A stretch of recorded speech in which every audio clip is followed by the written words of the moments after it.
Des liens présumés entre le laboratoire de virologie de Wuhan et l'armée chinoise. Des documents issus d'un projet financé par l'État semblent révéler des preuves de leur collaboration. Un nouveau scandale de plagiat frappe la Chine. On découvre qu'un constructeur automobile chinois a copié des modèles de véhicules occidentaux. Un projet de parc éolien près d'une base de l'armée de l'air américaine à la frontière sud est en observation. Il est détenu par un ancien officier de l'armée chinoise.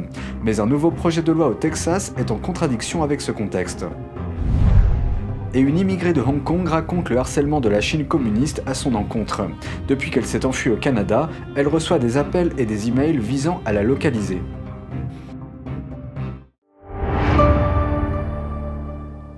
Bienvenue dans Regard sur la Chine, je suis Vladian Huitens.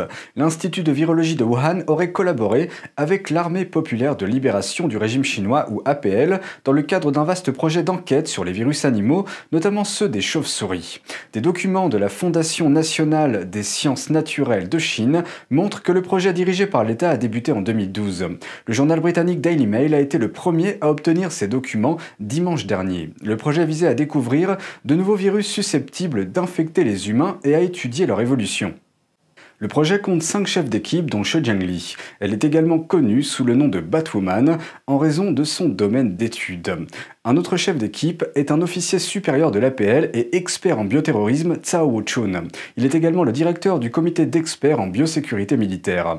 Le mois dernier, le professeur She a nié son lien avec l'APL, déclarant « Je ne suis pas au courant de travaux militaires à l'Institut de virologie de Wuhan ». Mais la fiche d'information du département d'État américain datant de janvier affirme qu'il existe une activité militaire secrète au laboratoire de Wuhan. La présence de Zhao Wuchun en tant qu'expert militaire sur la liste des chefs d'équipe est également suspecte.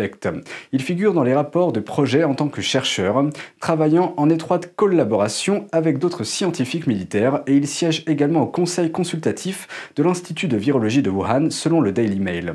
Zhao était également le commandant en second de l'équipe militaire envoyée pour prendre le contrôle du laboratoire de Wuhan lors des premiers stades de l'épidémie l'année dernière. La Fondation nationale des sciences naturelles de Chine a déclaré en 2018 que le projet de recherche sur le virus avait réalisé des progrès significatifs. C'est l'organisme d'État qui a financé le projet. Et un autre chef d'équipe, Zhang Yongzhen, a été le premier à annoncer la séquence génétique du Covid-19 en janvier dernier. Au cours des 3 premières années du projet, il a emmené l'équipe dans de nombreuses provinces de Chine pour collecter des échantillons d'animaux. Il a découvert 143 nouveaux virus au cours de cette période. Selon le Daily Mail, la collecte massive d'échantillons a permis au professeur Shi de découvrir une souche appelée RATG13. Il s'agit de la souche connue la plus proche de celle à l'origine de la pandémie du virus du PCC. Un nouveau scandale de plagiat fait les gros titres en Chine. Un constructeur automobile chinois copierait le design de véhicules occidentaux. Plusieurs nouveaux modèles exposés au salon de l'automobile de Shanghai semblent presque identiques à des modèles européens préexistants. Et les 3 modèles du constructeur automobile chinois Great Wall font sourciller. La voiture électrique Pumpcat de Great Wall serait basée sur l'emblématique Volkswagen coccinelle. Selon le site américain CarScoops, Volkswagen envisage d'intenter une action en justice contre le constructeur chinois.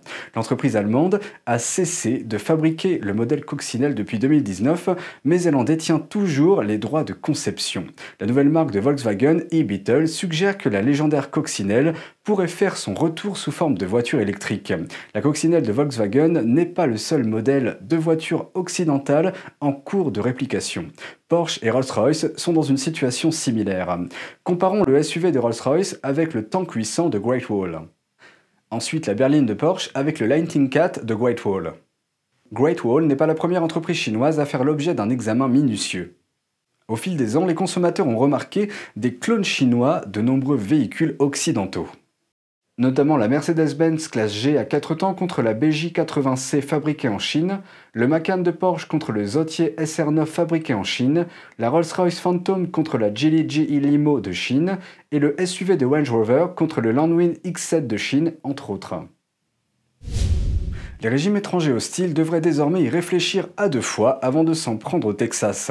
Un projet de loi vient d'être adopté haut la main par le Sénat de l'État qui leur interdit l'accès à ces infrastructures cruciales. L'un des principaux auteurs du projet de loi explique pourquoi il est si important.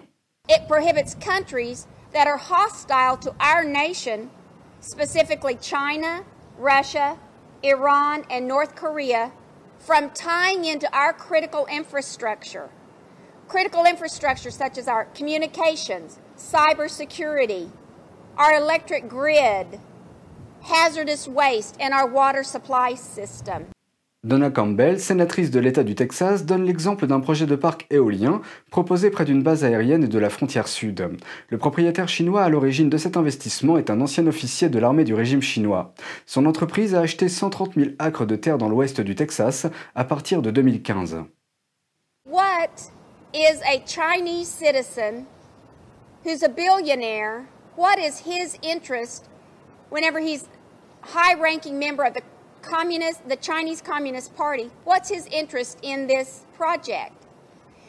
As we looked into it, it started looking more and more like a Trojan horse. Cet investissement a attiré l'attention l'année dernière, de nombreux experts estimant qu'il constitue une menace pour la sécurité nationale. En effet, l'entreprise chinoise pourrait être en mesure de recueillir des renseignements à partir de la base militaire et le parc éolien sera connecté au réseau électrique du Texas. Dan Parker, représentant de l'État du Texas, souligne l'importance stratégique du Texas pour la nation. Texas is home to 15 military installations and over 227,000 uniformed and Department of Defense civilian personnel. Texas hosts an array of combat-capable military units and innovative military installations on the forefront of cutting-edge technology. Le nouveau projet de loi pourrait interdire aux entreprises de signer tout contrat avec des sociétés basées en Chine, en Russie, en Iran et en Corée du Nord, ou avec des sociétés appartenant à des citoyens de ces 4 pays en ce qui concerne les infrastructures. Il a été transmis à la Chambre des représentants du Texas.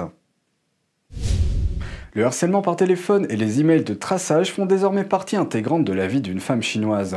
Ils ont commencé après qu'elle a immigré au Canada en 1989. Elle est l'un des nombreux cas qui montrent que les agents communistes chinois semblent surveiller de près les dissidents, même en dehors de la Chine. La présidente d'une organisation pro-démocratie s'exprime sur le harcèlement de longue durée dont elle est victime de la part du Parti communiste chinois.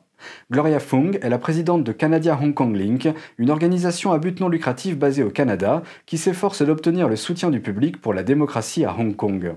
Gloria Fung a émigré de Chine au Canada en 1989 et reçoit depuis des appels qui s'apparentent à du harcèlement.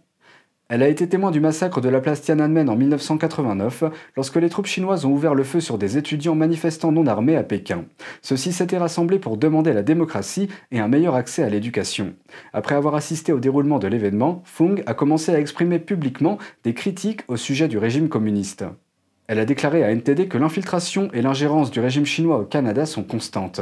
Elle explique également qu'en tant qu'organisatrice d'un groupe pro-démocratie, elle devient inévitablement leur cible. Elle dit recevoir des appels de toute la Chine. Ses interlocuteurs parlent dans différents dialectes et accents. They say you're already in Canada. Why bother getting involved in China and Hong Kong business? If you continue doing this, you'll have to watch out for your own safety. Des menaces similaires proviennent également d'Internet. Elle dit que des avertissements et des alertes apparaissent souvent lorsqu'elle utilise son ordinateur. Des experts en informatique disent qu'il s'agit de hackers qui cherchent à avoir accès à ces données. Heureusement, ils n'y sont pas parvenus. L'attaque numérique provient également des emails. Gloria Fung dit qu'elle reçoit régulièrement des mails de traçage lors de journées sensibles, comme l'anniversaire du massacre de Tiananmen, souvent avec des pièces jointes ayant pour but de pirater son ordinateur. These are also a kind of Chinese phishing operation. Once the attachment is opened, it can immediately hack into my computer and steal confidential information. Le régime chinois utilise aussi cette méthode dans ses efforts pour la localiser.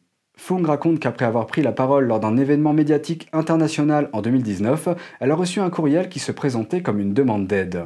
L'expéditeur de l'email prétendait être un nouvel arrivant à Hong Kong en provenance de Chine continentale. La personne lui demandait son aide et son adresse. Mais quand Fung a demandé le numéro de téléphone de la personne, elle a soudainement cessé de répondre.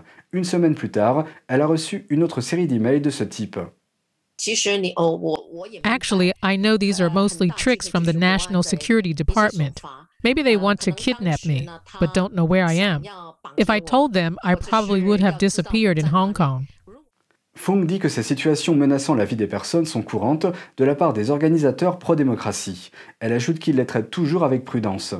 Elle dit que Hong Kong est comme un manuel pour le monde entier. Elle explique que tout ce à quoi Hong Kong a été confronté pourrait se produire à Taïwan et dans tous les coins de la communauté internationale. Fang appelle à la coopération dans le monde entier pour arrêter cela. NTD TV vous propose chaque jour 1 heure de programme en français à la télévision, accessible gratuitement sur Orange 548, Free 799, Bouygues 802 et SFR 921.